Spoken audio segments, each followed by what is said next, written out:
la grabación de la clase del día de hoy. Entonces, en primera instancia yo quiero empezar, tratar de sensibilizarlos con la actividad que nosotros vamos a realizar. Nosotros tenemos que entender que el análisis y diseño de las edificaciones, cuando nos involucramos en esto, estamos teniendo en nuestras manos la vida de las personas que ocupan la edificación y, ¿por qué no? También el patrimonio de las personas que nos contratan para hacer los diseños. Confían en nosotros para hacer un diseño que económicamente sea viable y que técnicamente no llegue a colapsar. Esta imagen que estamos viendo en pantalla es una imagen de una edificación que colapsó en el sismo de Michoacán, en Ciudad de México, en el año 1985. Me gusta siempre arrancar este tipo de cursos con una imagen para que veamos la magnitud de lo que podríamos llegar a cometer. Pues seguramente aquí no fue errores, pero podríamos llegar a cometer nosotros si nos involucramos de manera irresponsable en el diseño de estructuras y en el análisis de las mismas. Nosotros tenemos que ser conscientes que siempre un edificio va a estar ocupado por las personas. Y ante todo, nosotros como seres humanos, lo primero no es el bolsillo, sino es la vida de las personas. Entonces, no importa que usted le diga, no, y es que esa viga está muy costosa, está muy alta, esa columna es muy robusta y me va a valer un poco de plata, siempre y cuando usted esté garantizando el adecuado comportamiento estructural de esa edificación. ¿Sí? No puede ser que nos pase lo que pasó en el edificio Space, donde empezaron a hacer diseños muy pegaditos a los límites de la norma, creería yo que por debajo de los mínimos de la NSR10, y allí está la consecuencia de ello.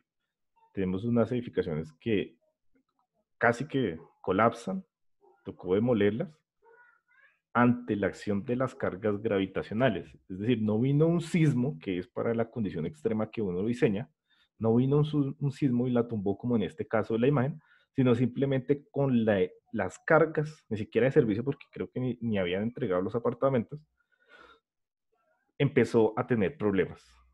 Entonces, producto de un mal análisis, de un mal diseño, se derivó en que esa edificación ni siquiera para un evento sísmico, ni siquiera por la acción dinámica, se tuvo que demoler.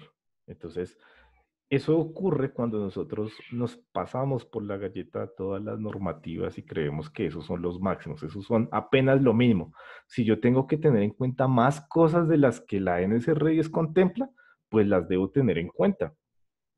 Por ejemplo, si yo sé que el edificio me están contratando para efectos de licencia de construcción, quieren que eso sea ocupado o, entre comillas, sea, digamos, tenga un apellido de uso residencial, pero que a futuro eso va a ser comercial, yo debo diseñar con las cargas de servicio a los que por conocimiento va a tener a futuro eso, porque si no, pues voy a hacer un mal análisis, voy a tener unas fuerzas cortantes erradas, unos momentos flectores errados, y al final de cuentas eso no me va a servir de nada porque el diseño estructural es aplicar unas fórmulas y unos criterios.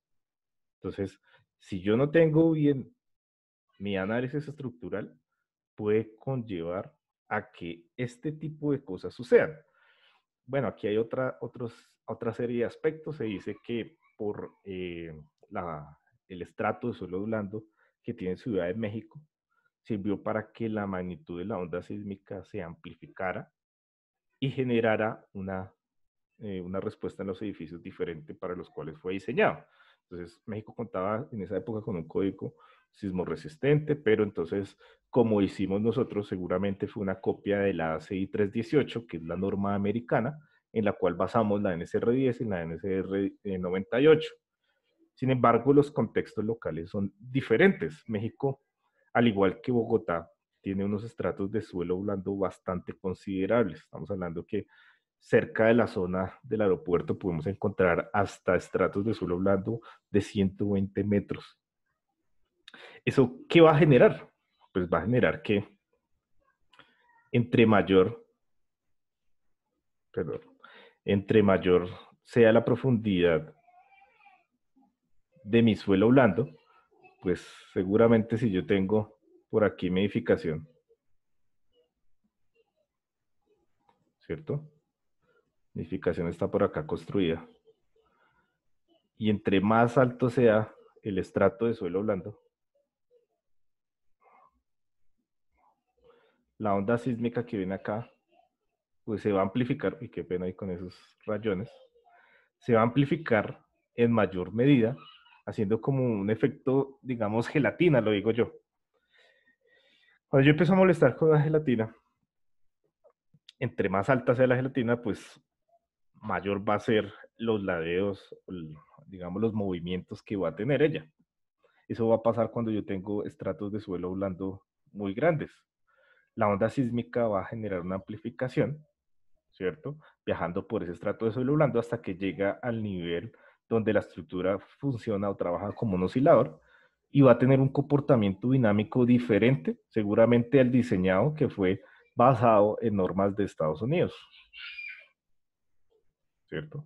Donde allí las condiciones geotécnicas son diferentes. Entonces, por eso es que a partir de esos estudios y ese comportamiento dinámico de las estructuras es que surgen las microzonificaciones, como la que tenemos en Bogotá, donde sectoriza cada punto de la ciudad para unas diferentes aceleraciones espectrales en los edificios en función de lo que, del estrato de suelo que tenemos nosotros debajo. ¿Listo? Entonces, nosotros tampoco es que nos peguemos al detalle de las normas europeas, sino que más bien con el estudio, con los estudios de pregrado y posgrado que ustedes lleven a cabo, puedan generar nuevos conocimientos que alimenten la normativa local, es decir, como alimentar la NSR10. Si ustedes se enfocan en eso, lo hacen como ingenieros, pues seguramente en unos años vamos a tener una norma aplicada al medio, una norma que vamos a tener una mayor conciencia de lo que estamos haciendo y no va a ser una copia como lo que tenemos actualmente de normas extranjeras. Eso sucede no porque seamos perezosos, ni porque no tengamos el conocimiento suficiente, ni ustedes, ni nosotros seamos personas idóneas para hacer esto. Cualquiera puede hacer conocimiento, cualquiera puede estudiar, pero como no tenemos los suficientes doctores, el suficiente personal que se capacite en esto, pues nos toca tomar de otro lado los estudios, en este caso las normas americanas. Entonces, nosotros hagamos un buen ejercicio partiendo de un buen análisis estructural. Si nosotros hacemos un correcto análisis estructural, estamos haciendo la mitad de la tarea completa y bien hecha, o más de la mitad diría yo, que es el diseño estructural, basado en un buen análisis, pues nos puede llevar a resultados coherentes y precisos. Entonces hoy lo que vamos a ver, esto lo llamo conceptualización estructural, van a ser generalidades de la RC10, los tipos de cargas y tipos de análisis que tenemos involucrados. Entonces, empecemos que la NSR10, entonces es la norma sismoresistente colombiana en la cual nos basamos para el diseño sísmico o sismoresistente de las edificaciones. Edificaciones de mampostería, edificaciones de concreto, edificaciones de acero, edificaciones de concreto. ¿Listo? Esos son los requisitos que tiene la NSRS.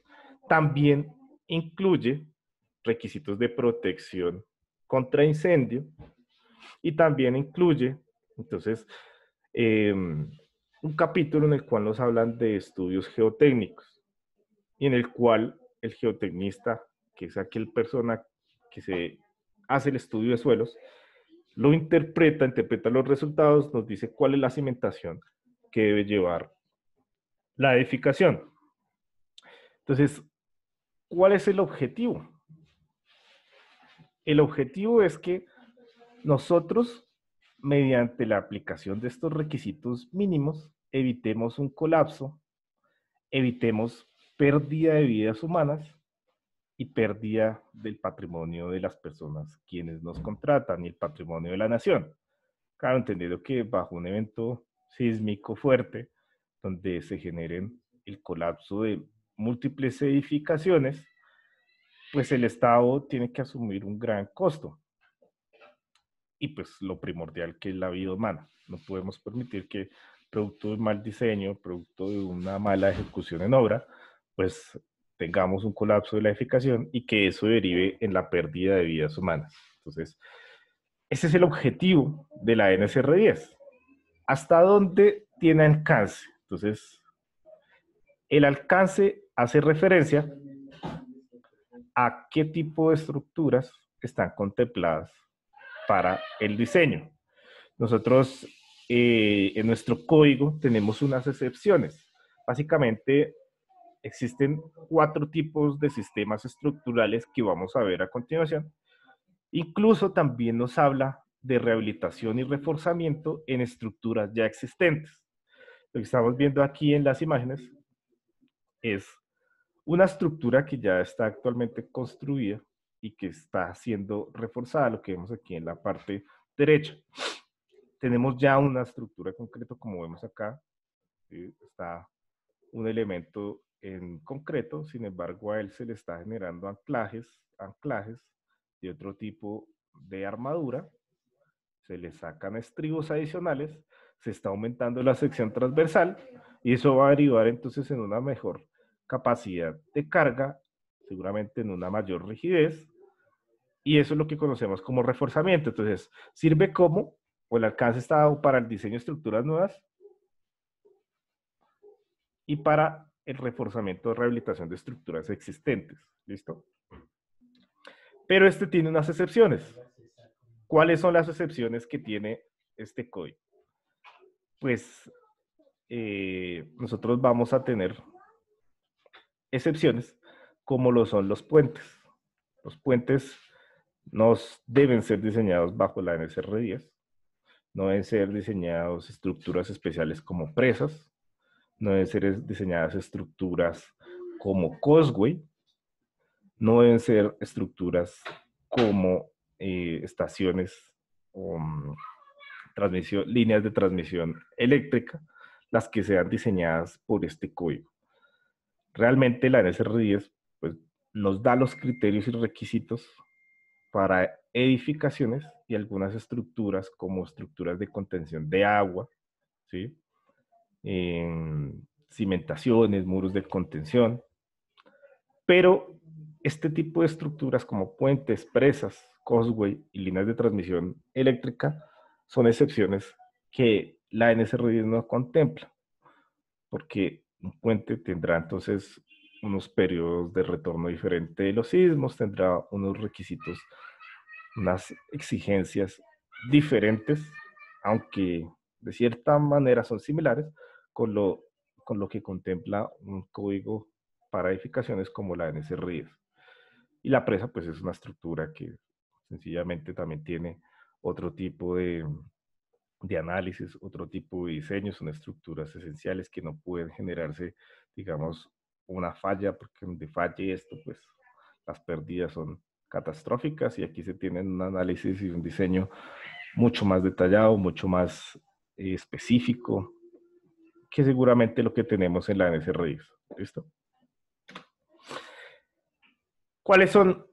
Vamos a ver acá, vamos a conceptualizarnos en cuáles son los procedimientos que debemos tener, o cuál es el procedimiento que nos exige la NSR10 para poder llegar a un diseño estructural.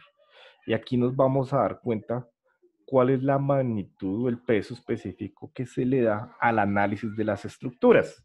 ¿Sí? ¿Qué es lo que vamos a hablar nosotros? Nosotros, para poder hacer o empezar a ejecutar un diseño estructural en primera instancia, debemos tener 2 aspectos claves: el estudio geotécnico y el diseño arquitectónico. Sin estos 2, nosotros no podemos llegar a un diseño estructural. ¿Listo? Es importante, antes de empezar a hacer el diseño estructural, tener definida la zona donde se va a construir en función de su geotecnia y tener definidas las áreas, las alturas y el diseño arquitectónico que se puede llegar a contemplar. No quiere decir que no podamos llegar a generar debate, una discusión o un cambio en cuanto a la cimentación del edificio, aunque en el estudio geotécnico, un buen estudio geotécnico, nos plantea varias opciones de cimentación, varias opciones. Algo a tener en cuenta acá es que a veces los geotecnistas aquí tienen en cuenta es una tonelada, yo no sé por qué se está generando eso acá, una tonelada por metro cuadrado para el avalúo de las cargas que va a llegar o que son, se producen o se van a distribuir seguramente en las columnas y que llegan a la cimentación. Entonces, hay que tener en cuenta en proyectos donde una tonelada por metro cuadrado sea insuficiente. Donde esté por debajo, pues se entiende que se está haciendo un análisis, digamos, bajo una condición más crítica en geotecnia, pero donde esto sea 2, 1.5, 1.3 toneladas por metro cuadrado, debemos consultar con el geotecnista posibles cambios en las dimensiones, posibles cambios en capacidades portantes o estrato de fundación. Necesario tener en cuenta eso porque antes de pasarnos al diseño estructural, el geotecnista tiene que proponer seguramente una cimentación, bien sea zapatas.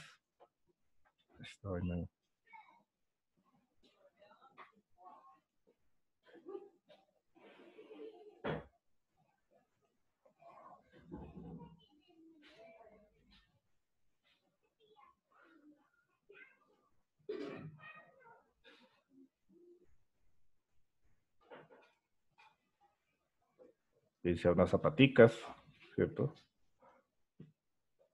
Bien sea unos pilotes,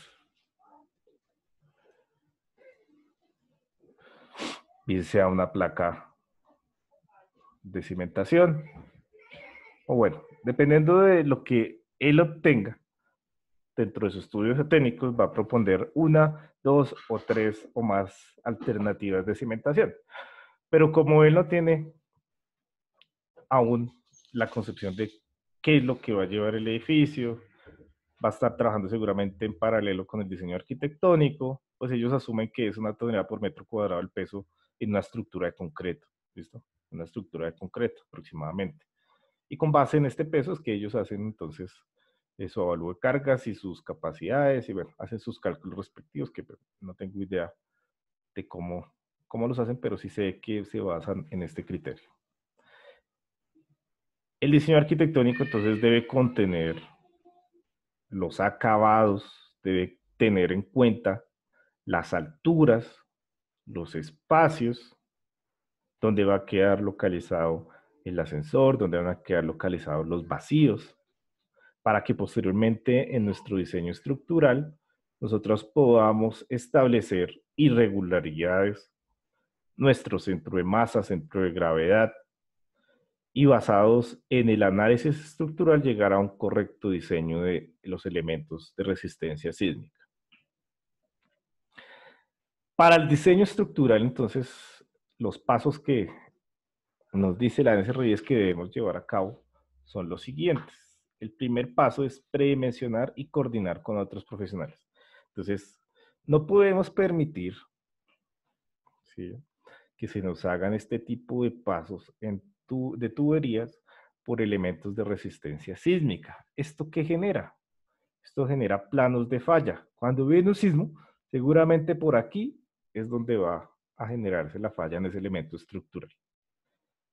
¿Sí? Entonces, no solamente debemos coordinar con el geotecnista y el arquitecto, sino también con los profesionales como los hidráulicos.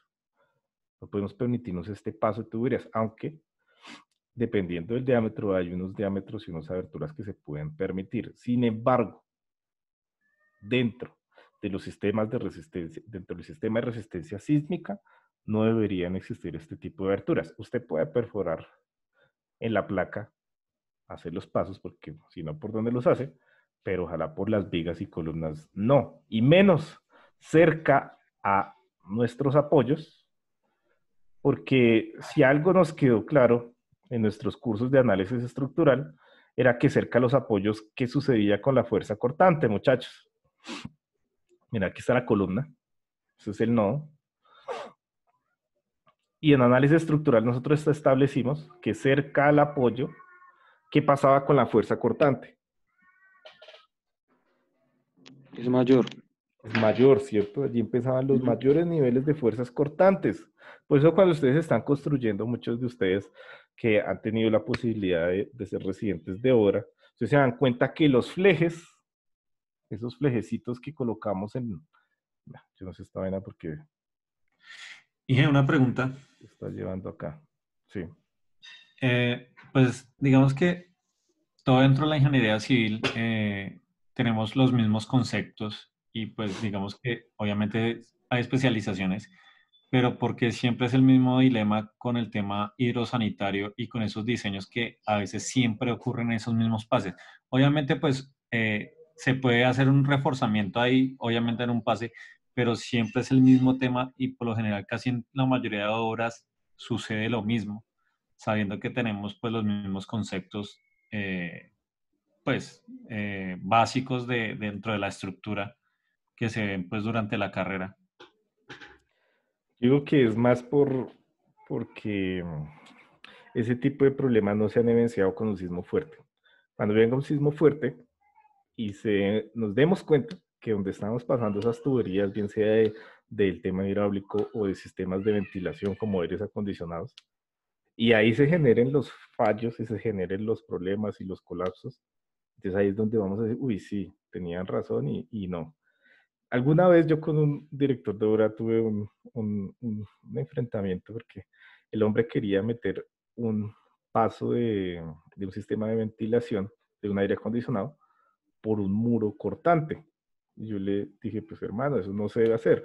Y lo quería pasar por todos los pisos de una edificación de 15 niveles. Entonces, usted lo que está haciendo es que ahí, alrededor de ese elemento que está perforando, se va a concentrar un mayor nivel de esfuerzos y seguramente con un evento sísmico fuerte, pues ahí es donde va a generar la falla en el elemento estructural. Menos en una edificación, el cual el sistema de resistencia sísmica era muros de cortante.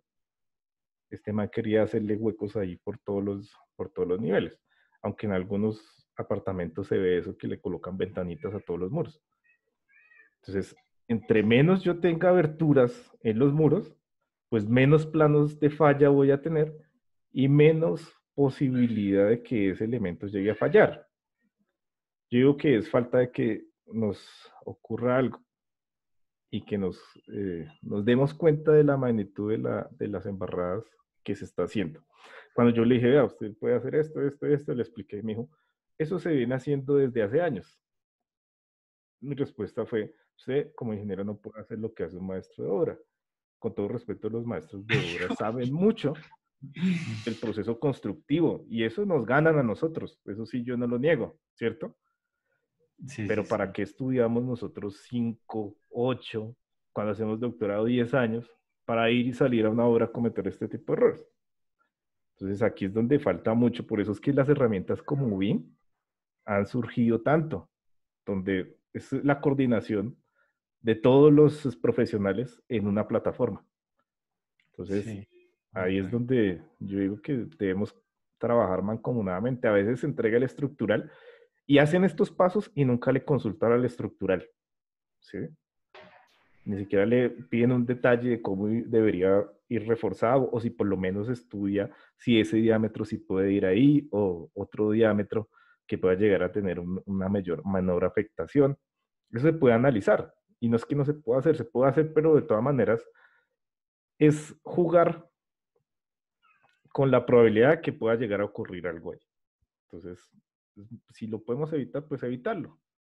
Entonces, finalmente, después de todo el dilema y de toda la discusión, el paso no se hizo por el muro, sino se hizo por otro lado. Se podía hacer.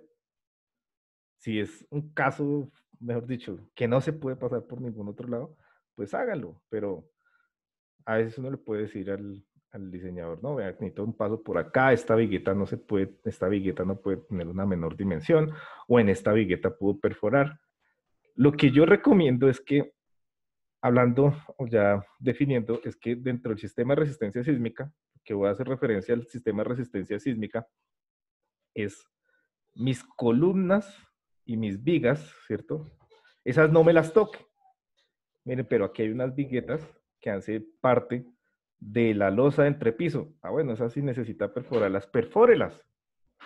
Esas, cuando yo hago el diseño, no son las encargadas de disipar la energía del sismo, mientras que mis columnas y mis vigas principales es así.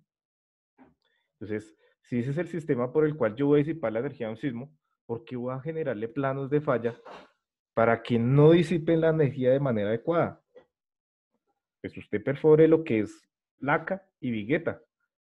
Y ahí sí le mando el detalle, le hago, mejor dicho, le refuerzo y le envío lo que quiera, pero cuando me dicen que van a hacer un paso por una columna o por una viga, prefiero hacerme el tonto y nunca mandar nada, a que después en un futuro llegue y falle algo, ya sea responsabilidad mía.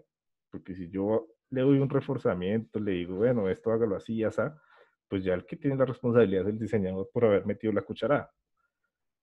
¿Sí? Aunque eso es un dilema amplio y suficiente. Eso se ha investigado, se tienen papers donde se evalúa, digamos, dentro de un trabajo que hice en la maestría de elementos finitos, yo vi cómo las ventanitas que se hacen en este tipo de elementos, por ejemplo, estas, pues no conozco este diseño, pero si esto fuera un muro recortante, este tipo de ventanitas generan planos de falla y alrededor de estos elementos se concentran unos esfuerzos que para el sismo diseño pueden hacer fallar el sistema estructural, que es de muros. ¿Sí? Y si falla, entonces el sistema que va a estar encargado de disipar la energía de un sismo, pues yo qué voy a esperar con una edificación de estas.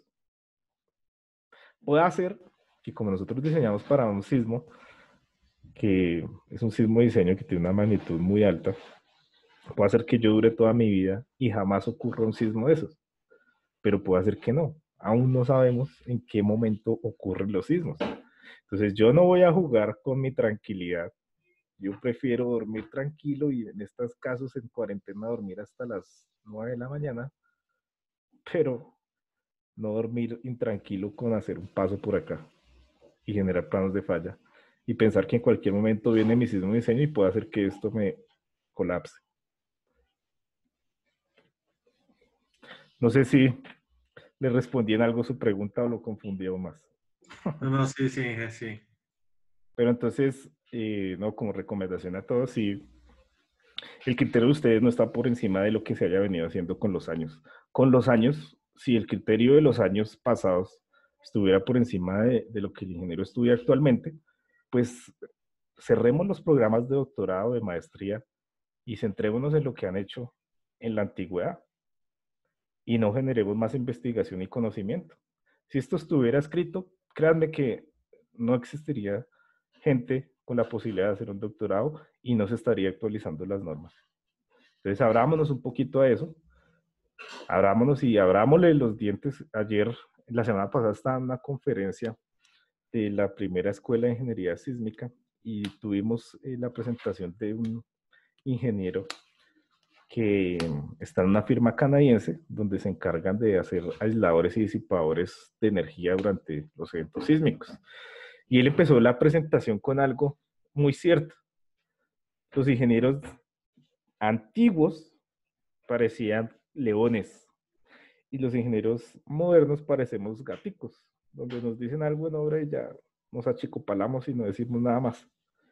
Él durante toda la presentación nos mostró una serie de herramientas y de evolución de esto de los disipadores y nos dijo que a medida que va pasando el tiempo nosotros como ingenieros deberíamos ir afinando los dientes y llegar a ser un león y no quedarnos como gaticos, porque si no nos comen y nos pasan como en este tipo de pases, nos pasan este tipo de cosas y no tenemos la fundamentación técnica para no permitir esto.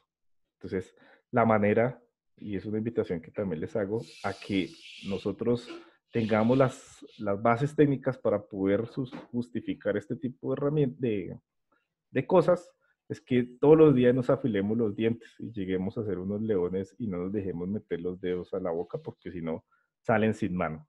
¿Listo?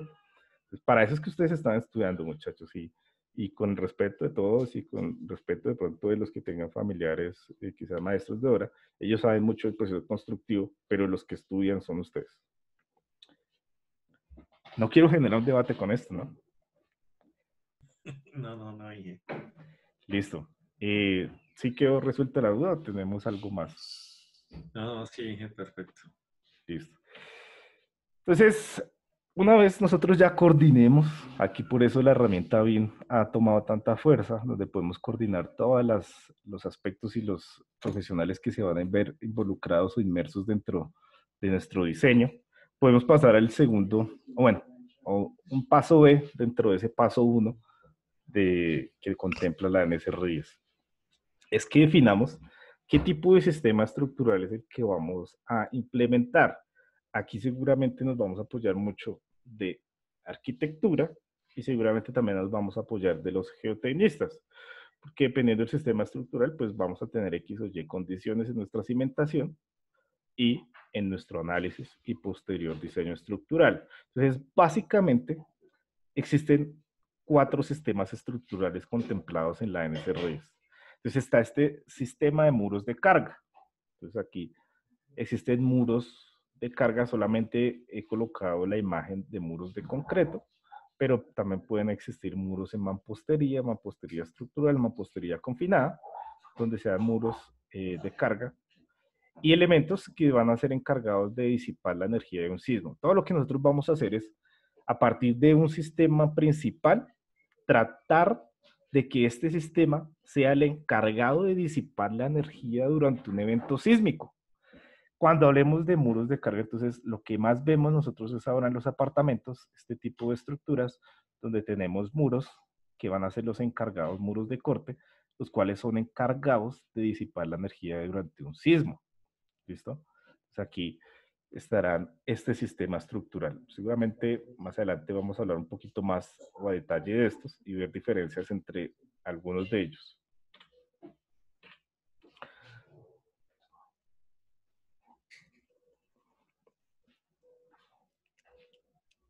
Sistema de pórticos. Este sistema es el que más utilizamos nosotros. Como hablamos con nuestro compañero, las columnas, ¿sí? Las columnas y mis vigas son los elementos de resistencia sísmica. Entonces, hay que diferenciar aquí porque les estoy hablando de dos cosas y se los voy a seguir hablando durante el curso. El sistema de resistencia sísmica es aquel sistema que yo diseño para cuando venga un evento sísmico, mi energía se disipe por estos elementos. En un sistema de muros de cortantes será el muro el encargado de darle la rigidez lateral a la edificación y disipar la energía de un sismo. En un sistema de pórticos, mis pórticos se supone que van a transmitir todos los momentos y van a disipar la energía de un evento sísmico durante su ocurrencia. Por eso es que se llama sistema pórticos. Está conformado por diferentes pórticos que se entrelazan entre sí y conforman la estructura. Este sistema seguramente es el más utilizado en estructuras hasta de mediana altura, porque en estructuras digamos, de una altura considerable, digamos de 15, de 20 pisos, ya los elementos como las columnas tienen unas dimensiones en su sección transversal muy grandes, lo que impide que por arquitectura pues tengamos los espacios deseados. Y pues si en una edificación de 15 pisos podemos llegar a tener una columna de 2 metros por 2 metros, pues primero es muy costoso y por espacios, pues el arquitecto no nos lo va a permitir. Entonces, debemos estar en la capacidad de no solamente diseñar este tipo de sistemas estructurales, sino también tener muros de cortante o sistemas que lleguen a ser combinados entre pórticos y muros. ¿Cómo lo son los sistemas estructurales dual y los sistemas estructurales combinados? Donde aquí nos damos cuenta que se combinan. Yo no sé por qué me está haciendo esta línea.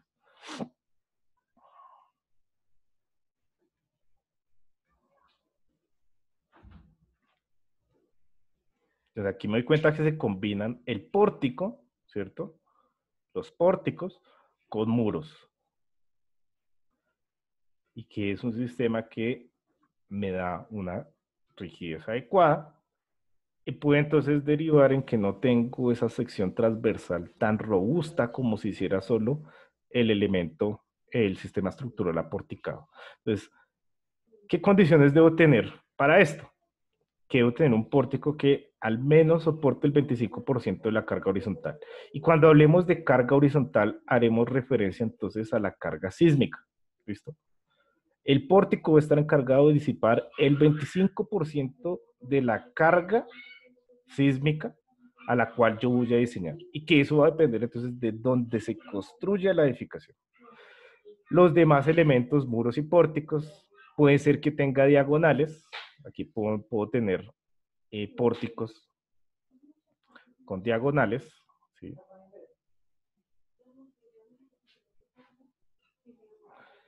Que pueden ser excéntricas o concéntricas. Sobre todo esto lo vamos a ver cuando se refuercen las estructuras o en estructuras metálicas, ¿sí? Dije una pregunta, ¿ese sistema de arrastramiento también disipa energía? Sí, estos también pueden derivar en ayudar a los desplazamientos laterales. Incluso, ahora hay unos disipadores, que son los elementos que se colocan acá, ¿sí? Que son los encargados de absorber o disipar la energía de un sismo en la edificación y que sirven como reforzamiento en estructuras que han sido construidas con años de antigüedad. Eso se llaman disipadores de energía. Entonces, depende para el fin que haya sido diseñado. Puede ser o para evitar desplazamientos laterales o para evitar fuerzas de viento en estructuras metálicas y en estructuras de cualquier tipo. Si se generan, si tienen disipadores esas riestras, pues son encargadas de disipar la energía de un sismo. Entonces, pueden cumplir esas funciones. Seguramente una estructura muy alta, una estructura metálica, los arrastramientos van a servir no solo para desplazamientos laterales, sino también para las fuerzas de viento. Entonces, dependiendo de lo que se quiera con ellas, pero sí se puede disipar la energía. Incluso si uno se puede investigar, ese tipo de arrastramientos pueden tener fallas durante un evento sísmico. Entonces, bajo ese principio también se ha estudiado cómo colocar los disipadores de energía en este tipo de riostros.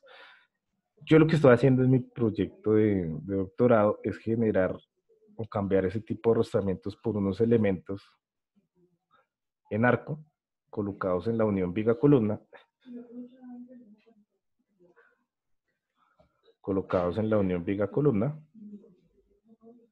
y optimizados para que estos elementos durante un evento sísmico disipen la energía y en el nodo, que es donde tenemos, digamos, las mayores fallas en los elementos estructurales, pues no tengamos un daño estructural, sino que más bien si ocurre un sismo, esto yo lo pueda cambiar y mi sistema de resistencia sísmica no tenga fallos.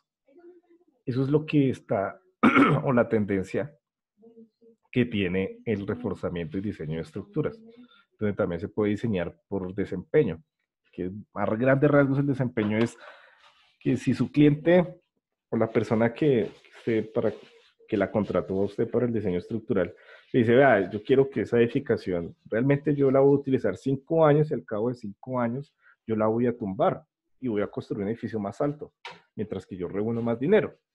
Entonces yo no quiero una estructura que tenga una probabilidad de ocurrencia de un sismo a, no sé, a 400 años, sino que más bien tenga una probabilidad de ocurrencia a ese lapso de su vida útil.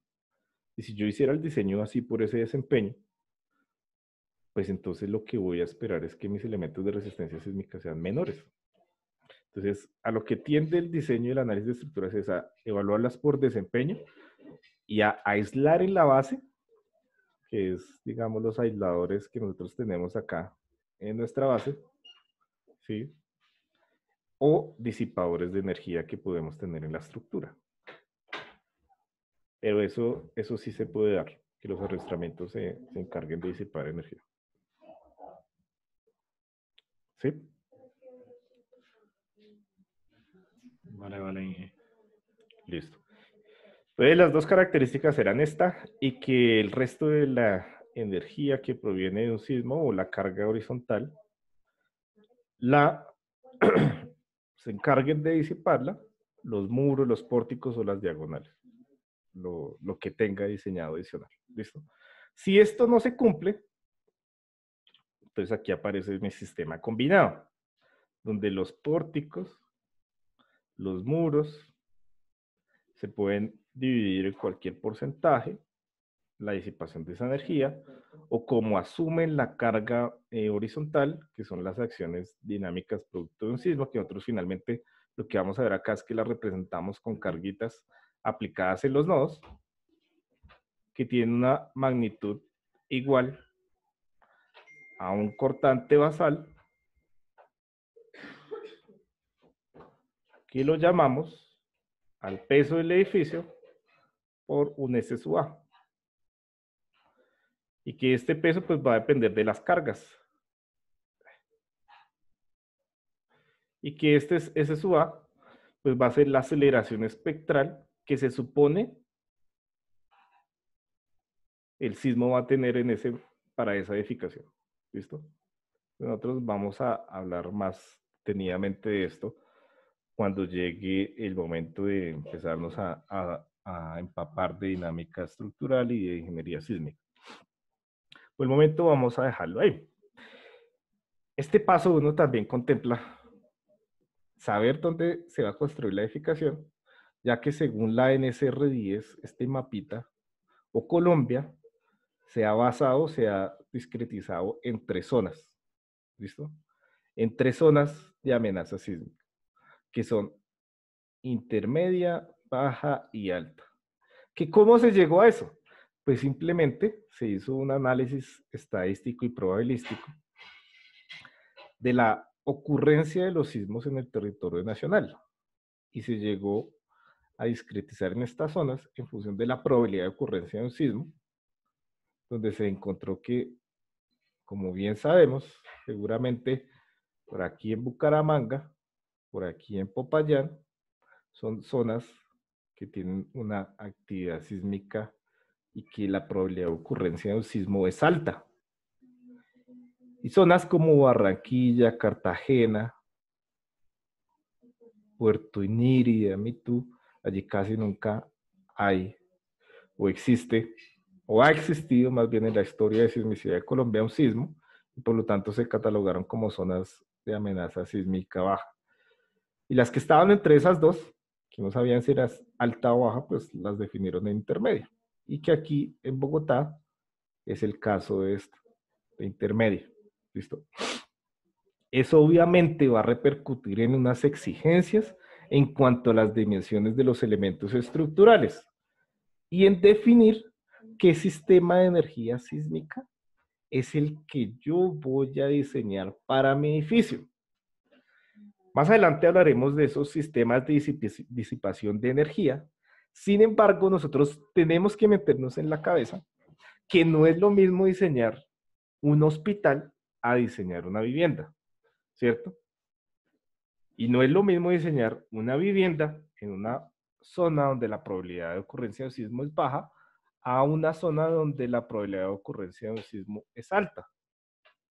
¿Sí? Por varias razones. Primero, porque un hospital, por el sismo que sea, no puede tener daños estructurales porque allí es donde va a llegar la mayoría de personas que han sido afectadas por un evento sísmico. ¿Cierto? Y porque en una zona de amenaza sísmica alta se ha demostrado por estos estudios que allí durante la vida útil una edificación va a tener más movimientos, más desplazamientos y el daño estructural está asociado al desplazamiento de las edificaciones. Pues donde yo tengo una probabilidad donde ocurren más sismos que en otro sitio, a medida que pasa el tiempo, pues lo que va a esperar es que esa edificación salga más rápido de su zona lineal, es decir, de la zona donde los materiales se comportan perfecto, donde yo lo someto a una carga y recupera su forma original. Y aquí que nos diga Claudio si no es así, ¿cierto? Claudio ve en resistencia de materiales que teníamos dos zonas. ¿Cuáles eran esas zonas, Claudio?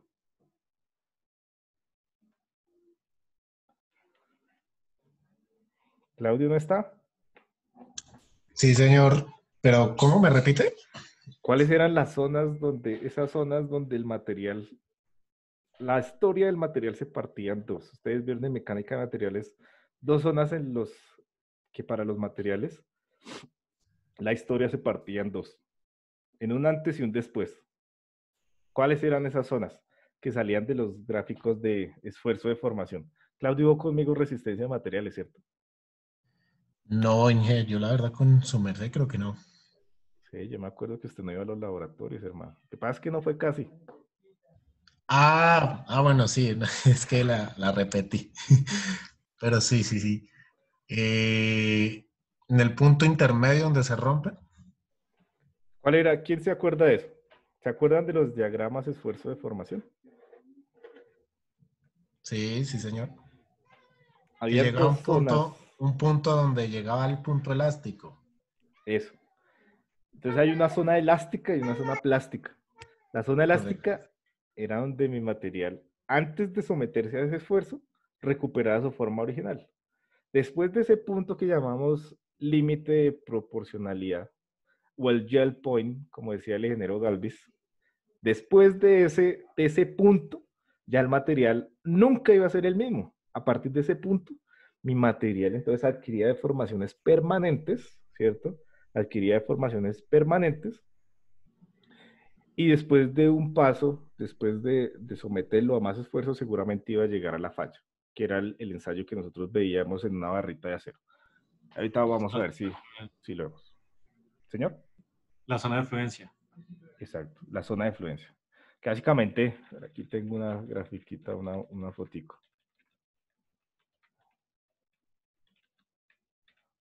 Miren, básicamente eso me determina cómo va a fallar mi material.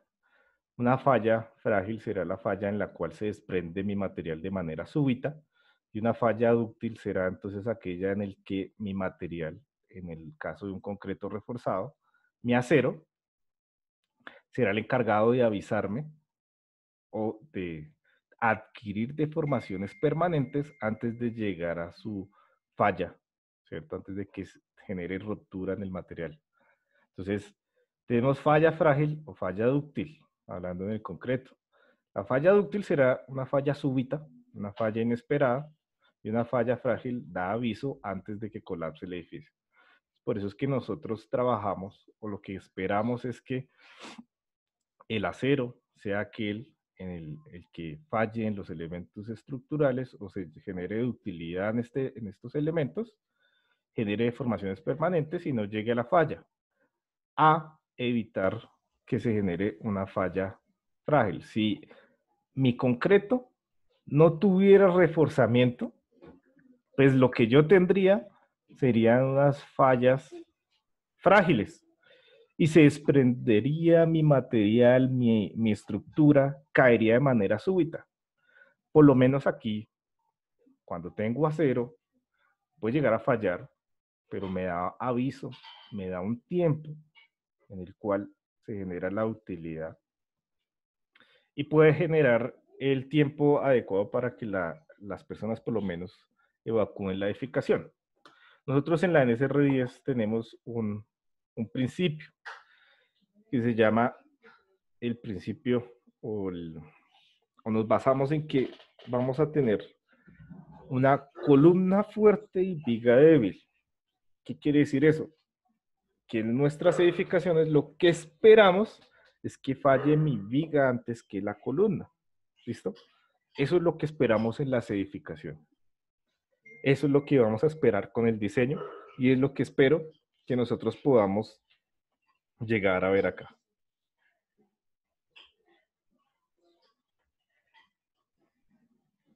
¿Listo?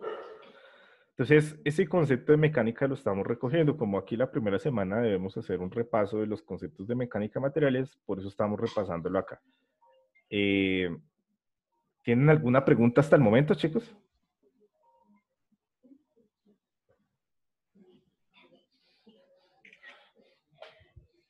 No, señor. Listo.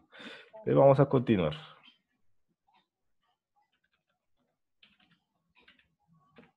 Listo. Entonces, entendiendo eso, pues se hizo la división en estas tres grandes zonas para el territorio nacional.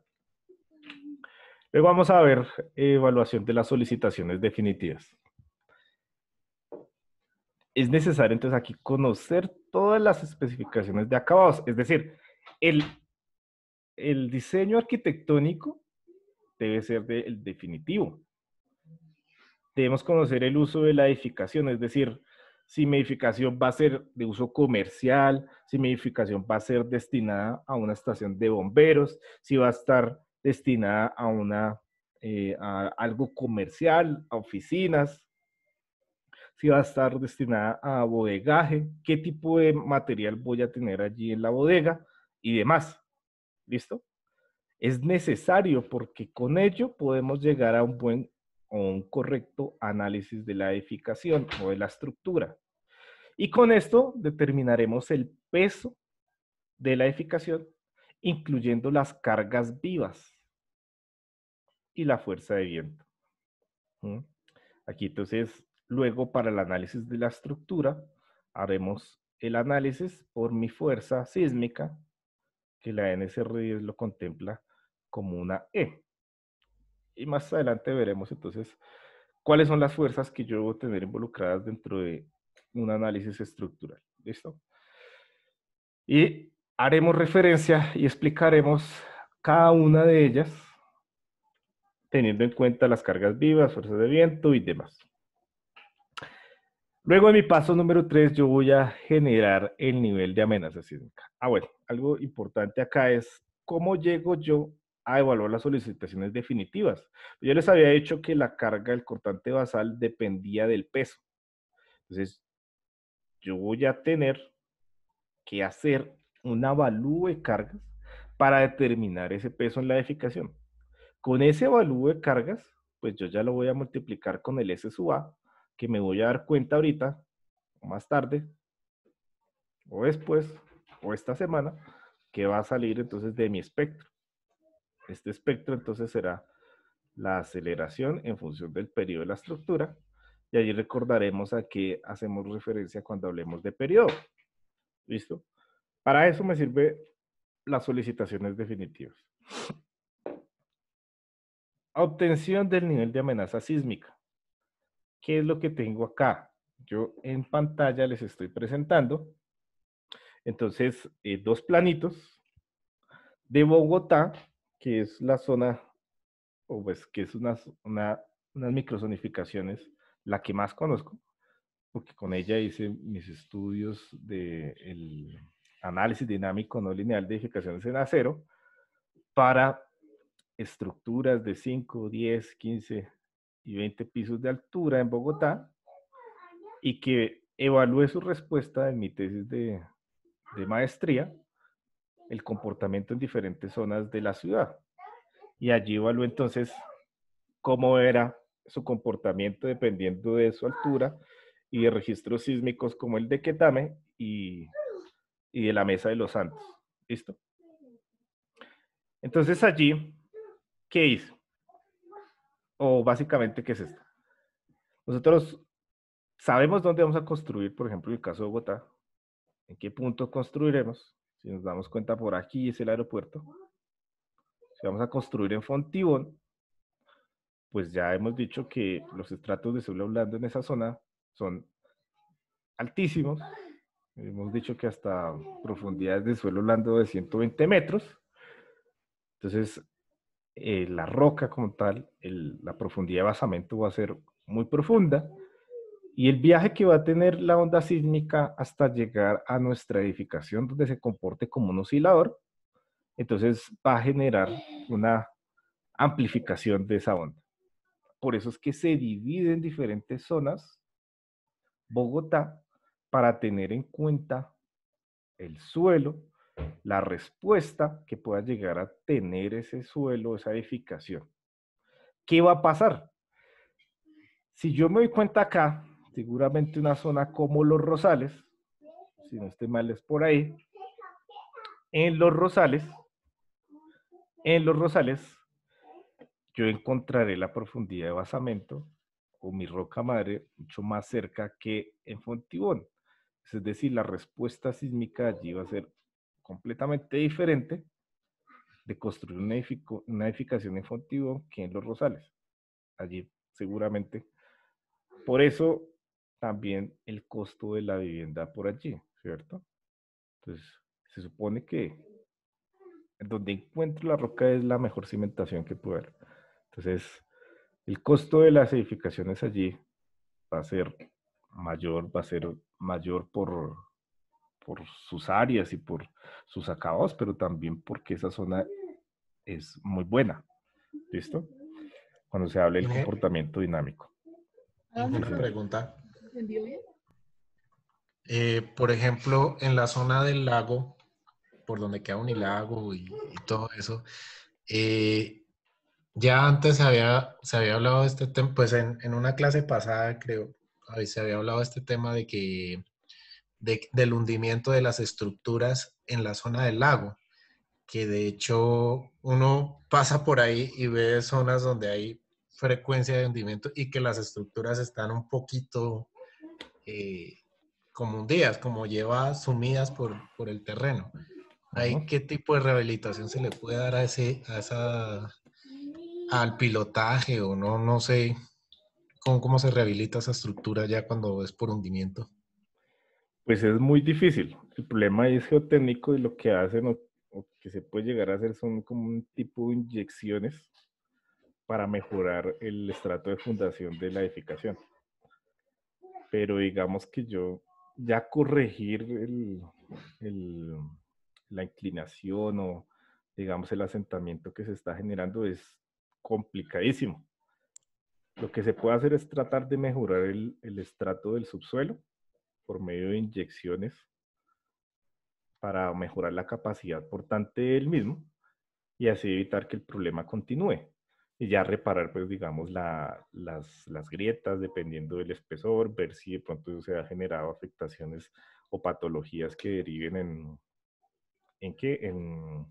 En corrosión en el acero, ¿sí? Producto de la falta de protección que ha tenido, ver si el nivel freático pues tiene afectación también cuando se tiene, por ejemplo, sótanos, y controlar que los asentamientos no sigan avanzando, ya después de haber generado ese tipo de rehabilitación en el suelo de fundación. Pero es bastante complicado. Ah, listo. Bueno, gracias. Pero sí, la idea es siempre la misma. Básicamente uno, cuando hace un refuerzo, cuando el problema es estructural, uno lo que trata de mejorar es la rigidez o disminuir los desplazamientos, ¿sí? Con el aumento de rigidez. Y cuando el problema es de geotecnia, pues es, o bien sea, aumentar la capacidad la capacidad portante en la cimentación o mejorar en el suelo por medio de algún producto o cerrando o generando una capacidad portante más adecuada en ese estrato de fundación. Pero es bastante complicado y bastante costoso. Entonces, eso tiene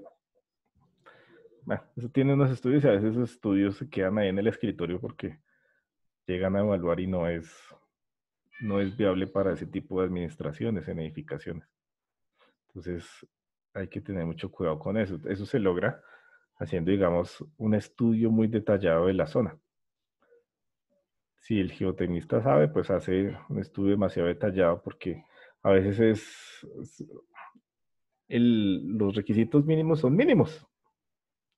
Y se rigen de eso para hacer los estudios en zonas como esas, que son bastante complicadas, o si no llegan y copian y pegan informes de laboratorio, o en el peor de los casos, nunca hacen estudio de suelos, y ahí es donde se tiene ese tipo de problemas. Y después la rehabilitación sí es bien costosa. Bueno, después de que se tiene esa obtención de amenaza sísmica, entonces yo voy a identificar cuáles son los movimientos sísmicos de diseño. ¿Y qué es eso de identificar los movimientos sísmicos de diseño?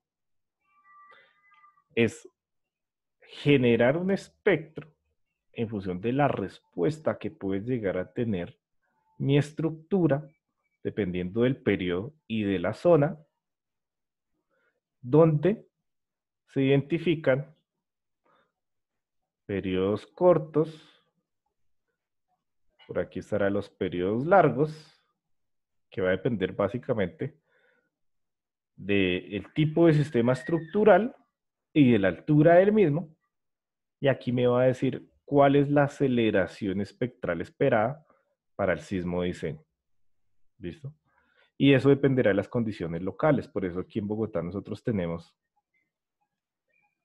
5, 10, 15 zonas en las cuales la microzonificación sísmica de Bogotá nos ha clasificado todo el territorio y en el cual tendremos diferentes comportamientos, donde tendremos la máxima aceleración espectral de 0.713 en función de la gravedad y la mínima de 0.356 en función de la gravedad. Entonces esto es un espectro lacustre 500 y un espectro Piedemonte B. Digamos que esos son los extremos de nuestros espectros aquí en la ciudad de Bogotá. Estos son lo más alto y lo más bajo que se podría esperar de una aceleración de un sismo en un sitio específico de la ciudad. ¿Y esa gráfica de espectro se encuentra en la NSR? Se encuentran las fórmulas, cómo llegar a ella. Y aquí la vamos a hacer, ¿sí? Ok. Aquí la vamos a hacer. Vamos a hacer un espectro en una hoja de Excel para que ustedes lo tengan en cuenta y ese mismo espectro vamos a tratar de involucrarlo en el software ETABS para hacer el análisis dinámico modal. Pero eso lo vamos a ver acá. Lo vamos a ver en detalle. Vale. Aquí hoy es una manera de introducción y muy general la cosa, pero ya a medida de las clases, pues ya lo vamos a ver más específico de cada uno de estos pasos para llegar al análisis y determinar las fuerzas del sismo en cada uno de los niveles de la edificación. Pero es como más para que, por ejemplo, mire, este es el espectro que nos dice la NSRIS. Lo que yo quiero de esta clase es que ya vayamos empapándonos y vayamos entendiendo cuando se hablan de las cosas a qué hace referencia. ¿Listo? ¿Y para qué? Lo que su merced preguntaba es esto. Usted en la NSRI se encuentra esto, donde la aceleración de la meseta, la aceleración entre el periodo corto y el periodo largo, y la aceleración para una edificación, digamos, unos rascacielos o edificaciones de gran altura, va a depender entonces de el periodo fundamental de cada una de las edificaciones, en cada dirección principal. Es decir, por el modo de vibración 1 y modo de vibración 2. Y también lo vamos a ver porque eso es algo dinámico que tenemos que tener en la cabeza. Entonces, básicamente, si mi edificación es, digamos, tiene una altura baja, 3, 4 pisos, pues siempre mi diseño va a estar acá, en la meseta del espectro. Pero a medida que mi edificación es más alta, más alta, más alta, pues la aceleración espectral esperada va a disminuir. Sin embargo, el periodo es más alto, es decir, el tiempo en que tarda una edificación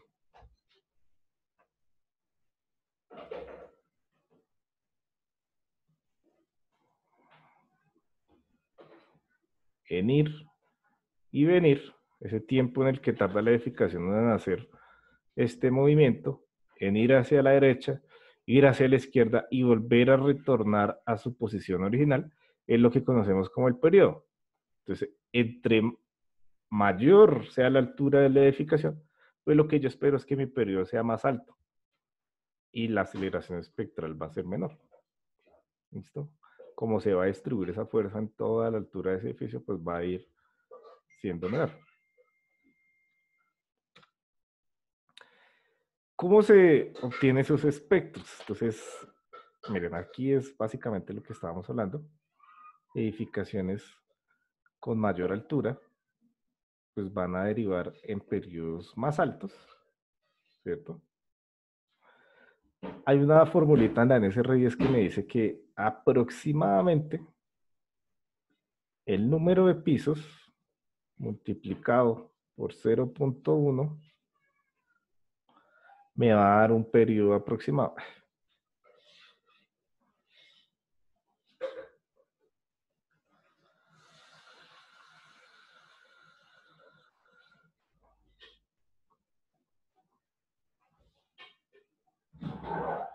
me va a dar un periodo aproximado.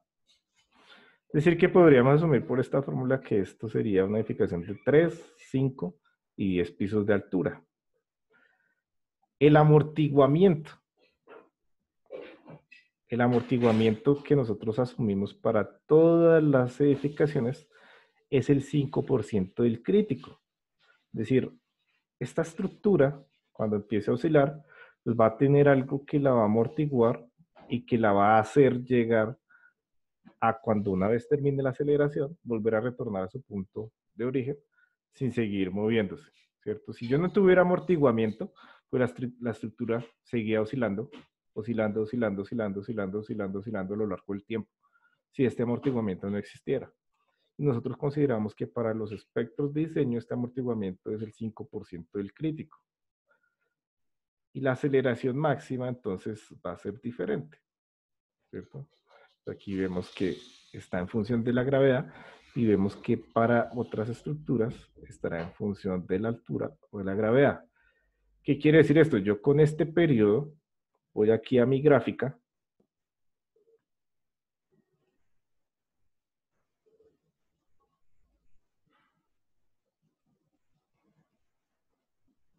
Voy aquí a mi gráfica. Y por ejemplo, seguramente para una edificación de baja altura, de mediana altura y de gran altura, voy a tener unas aceleraciones espectrales diferentes, ¿sí? Y esas aceleraciones espectrales multiplicadas el peso de mi edificación es lo que me va a decir, vea su sismo acá en la base, donde la estructura se empieza a comportar como un oscilador, se va a distribuir por medio de algo que se conoce como un cortante basal. ¿Listo? Y esa nada más es la representación por una fuerza estática de los efectos que puede generar un sismo.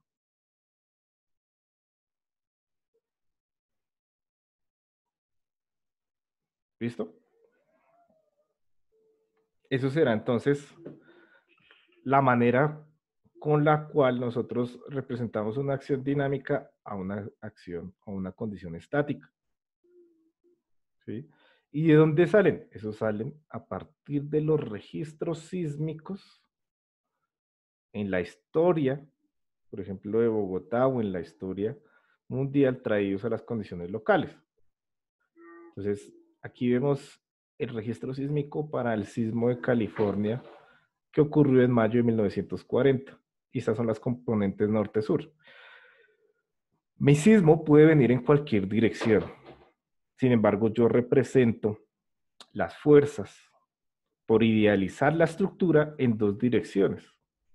Lo que conocemos nosotros generalmente como direcciones globales son las direcciones XY.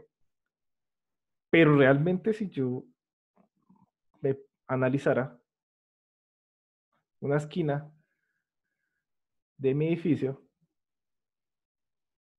¿cierto? Este punto del edificio se puede mover en cualquier dirección. En cualquier dirección. Pero yo por efectos de análisis considero que el movimiento solamente se va a generar en la dirección principal XY y que cuando haga el análisis de este tipo de estructuras, la componente vertical, como es tan pequeña con respecto a la magnitud horizontal en X o en Y, pues no la tengo en cuenta, sino solamente tengo en cuenta los desplazamientos en las direcciones principales, que puede ser norte, sur, este, oeste. Pero entendiendo que mi punto, cualquier punto de mi edificación puede irse en cualquier dirección. Sin embargo, por efectos de simplicidad y de análisis, nosotros consideramos solamente dos direcciones principales como desplazamientos durante un evento sísmico en las edificaciones. ¿Listo? Entonces, una vez uno tiene todo esto, uno puede llevarlo a un espectro donde suaviza la curva, no solo de un sismo, sino de una cantidad n de sismos, y de allí es donde salen entonces los espectros y donde esperamos que ese sea el sismo, el cual puede llegar a tener la edificación durante su vida útil. como les decía anteriormente, puede hacer que ese sismo jamás se dé. Y yo no vea si mi diseño efectivamente se comportó bien para el sismo de diseño y me muero y jamás lo supe. O pueda llegar a ver un sismo de diseño en alguna parte de mi vida y ver si mi estructura realmente se comportó bien o no. Eso no lo sabemos. Sin embargo, debemos hacer el diseño para ese sismo esperado. Entonces aquí, como les decía, son varios sismos en los cuales luego se suaviza y eso es lo que determina finalmente el espectro que nosotros vemos en las normas y con él es que nosotros sacamos las aceleraciones espectrales esperadas para diferentes periodos de las edificaciones y con él es el que realizamos entonces el diseño. Dentro de esos movimientos sísmicos, pues estará involucrado el tipo de suelo que nosotros vamos a tener. La NSR10, ¿qué nos dice? Tenemos básicamente estos 6 tipos de perfiles donde el tipo de perfil A es donde tendremos un estrato de roca competente y donde el tipo de ensayo que vamos a realizar para poder clasificarlo va a ser el ensayo de velocidad de onda. ¿Listo? Y a partir de un estrato de suelo, ¿cierto? Nosotros vamos a utilizar para clasificar ese suelo el ensayo de SPT. Seguramente ustedes, la mayoría de ustedes ya vieron a qué es referente un ensayo de velocidad de onda o un ensayo de líneas sísmicas y a qué hace referencia el ensayo SPT. Entonces, básicamente SPT son por un número de golpes indicados, ver como qué tan duro es, qué perfil tan competente puede llegar a ser y en función de ese número de golpes se clasifica entre C, D, E. ¿Sí? Y F será el suelo, digamos, más perverso, por decirlo de alguna manera, que podemos encontrar. De aquí vemos que tenemos turbas y arcillas orgánicas y muy orgánicas, que son entonces esos estratos de suelo que son indeseados.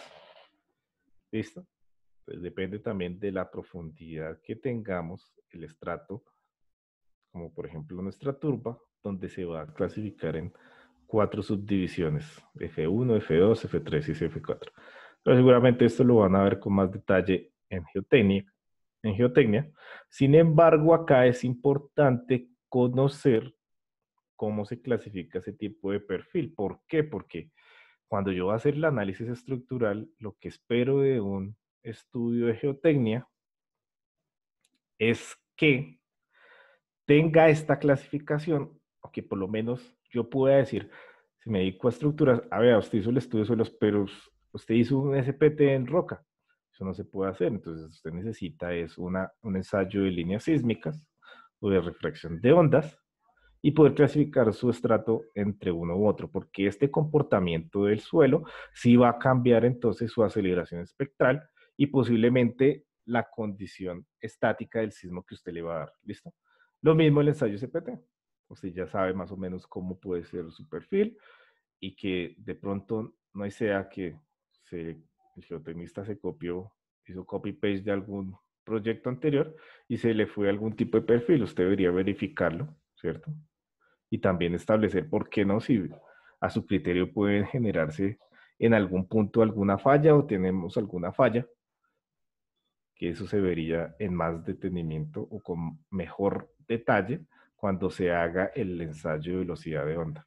Sobre todo cuando lo mandan a uno a diseñar estructuras de contención como los muros, pues es mejor tener SPT y tener ensayo de velocidad de onda, porque se supone que cuando se va a contener algo, es porque hay una falla en el material y yo conocer esa profundidad de falla para que por lo menos la cimentación de mi muro pase la falla y contenga realmente el problema, que no es que se derrumbe el material de la montaña y tapone mi vía, sino que evite que esto genere la falla, pueda generar una obstrucción a esa falla. Entonces, depende también del diseño para el cual yo sea contratado, debería solicitar como estructural X o Y ensayo.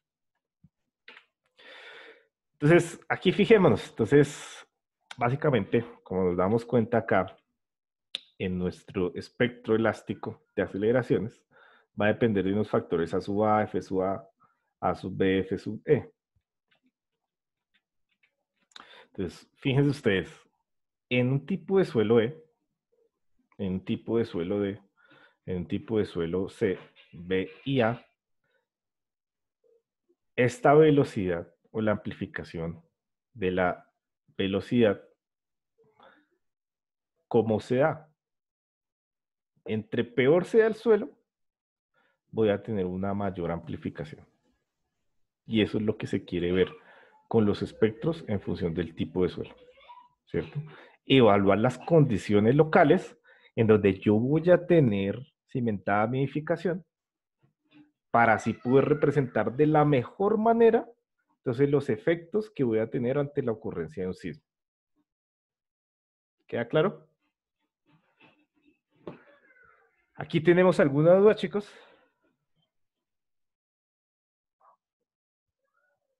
Profe, no, pues más bien es como una pregunta No, respecto señor. a la microzonificación de Bogotá. Sí, señora. Creo que en una exposición de consultorios le escuché sobre un decreto, entonces a ver si me corrobora, decreto 523, si no estoy mal, Sí, esa es la microzonificación para Bogotá, ¿sí, para profe? Bogotá. Entonces, sí, esta microzonificación. Hay dos.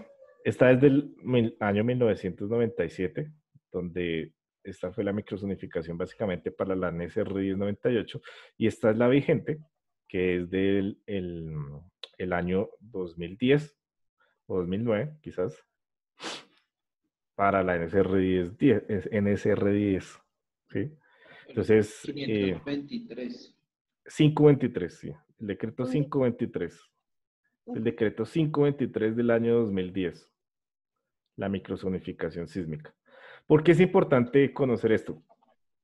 Cuando existan estudios de microzonificación sísmica en la zona donde yo voy a construir y voy a diseñar, estos estudios de microzonificación sísmica están por encima de lo que tenga la NSR10. ¿Listo? Entonces aquí en Bogotá yo no puedo diseñar, no puedo elaborar mi espectro bajo la NSR10, sino por el decreto 523 del año 2010. Eso es importantísimo. Luego, cuando hagamos el espectro, les voy a decir, o vemos acá en la página en la cual podemos clasificar o encontrar exactamente con la dirección a qué espectro corresponde en la ciudad de Bogotá. ¿Y tu pregunta iba a qué? ¿Al decreto nomás? ¿O? No, lo que pasa es que la estaba revisando y pues bueno, yo me imagino que más adelante la vamos a mirar con detalle porque era para sacar los valores según no se pensaba, de pronto pensaba que esa microzonificación era por, no sé, por diferentes subdivisiones de localidades o algo así. Yo sé que los suelos, los estratos de los suelos no son iguales, bien se sabe que en muchas partes varía, pero entonces pues preguntaba era por como su merced había mencionado del lado izquierdo era del 98, ¿sí? Entonces su merced acabó de corroborar que la había hecho basado en la NRC de ese momento, ¿sí? O sea, en ese momento. ¿Mi estudio, mi análisis? ¿Cuándo lo Sí, hice? señor. No, yo lo hice con la microzonificación del 2010. ¿Del 2010? Sí. Ok. Yo básicamente cogí las 15 zonas y en cada zona diseñé un edificio de 5, 10, 15, 20. Realmente 5, 10 y 15 pisos fueron los que salieron, porque tenía un compañero en el pregrado que desertó. Entonces me dejaron solamente de 5, 10 y 15 pisos para mí solo. Y cogí en todas las zonas, diseñé un edificio y evalué los comportamientos. Entonces, entonces también fue un trabajo que me tardé casi un año en hacerlo, porque el costo computacional de un análisis no lineal, estamos hablando que una edificación de 5 pisos podía demorar hasta 2 semanas solo corriendo la modelación, más el diseño, más aparte eh, poder llegar a montar la respuesta, los acelerogramas que montamos eran con la componente norte, sur, este, oeste y la vertical. Entonces evaluamos el comportamiento a nivel de derivas y desplazamientos que teníamos en cada una de las zonas de Bogotá. Entonces, eso lo hicimos, fue basados en el decreto 523 del año 2010. Ah, bueno, por favor. Gracias. O sea que en sí, digamos, para buscar la micro, yo lo que entendí fue que, bueno, lo que le preguntaba a mi docente de análisis uno era que me decía que según el presupuesto, por decirlo así, de lo que se trabaja en diferentes ciudades, en el caso de Colombia, pues de pronto algunas tienen su microzonificación específica, ¿sí? Que pues para Sí. el caso de Bogotá, la que se trabajó en su proyecto. Pero entonces, yo me imagino que usted nos dará pues un enlace de una página donde podemos encontrar las que se encuentran habilitadas para Colombia, dado caso, ¿sí? Sí, pues digamos, yo conozco la de Bucaramanga, conozco en Cali, conozco acá en Bogotá. Si no estoy mal, creo que Medellín también tiene. Pero para el proyecto yo generalmente trabajo en Bogotá, Cali y Bucaramanga. Ibagué también tiene una microzonificación. Entonces, dependiendo del sitio, las que conozco son Bucaramanga, Ibagué y Bogotá, que es donde, digamos, en Ibagué también, que he hecho diseños. Pero así, de resto, no tengo muy claro cuáles son las otras que tengan. Sin embargo, uno, pues antes del diseño, siempre debe verificar ese tipo de estudios, esos estudios locales. Y si están los estudios locales de microzonificación, yo hago mi espectro, este dibujito, en función de esa microzonificación y no de lo que tiene como requisitos mínimos la NSR10. ¿Listo? Eso Sí, es lo que señor. debemos tener en cuenta. Pero en el momento del proyecto yo lo que les doy es una dirección o un sitio específico. Por ejemplo, en el caso de Ibagué, yo les digo cerca del estadio Murillo Toro, puede ser una opción.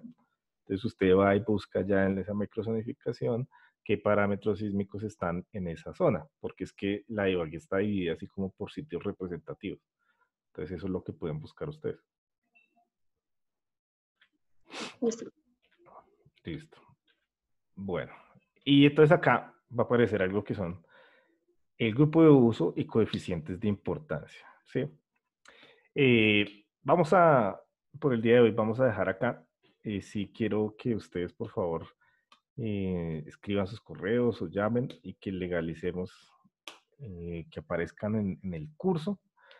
La siguiente clase terminamos con esto. El jueves, entonces, por favor, estamos muy pendientes del link de acceso a la sesión que va a ser donde vemos fallas en estructuras de concreto y aquí están asociadas, que nos va a servir mucho para la conceptualización estructural en este curso. Y listo.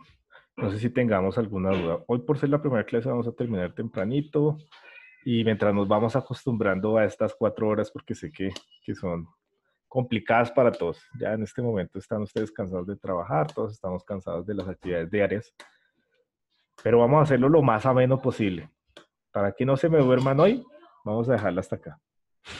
Listo, dije. ¿Alguna duda, chicos? ¿Algo más? ¿Algún comentario? ¿Alguna? Sí. Díganme. ¿Algo más? No, sí, no.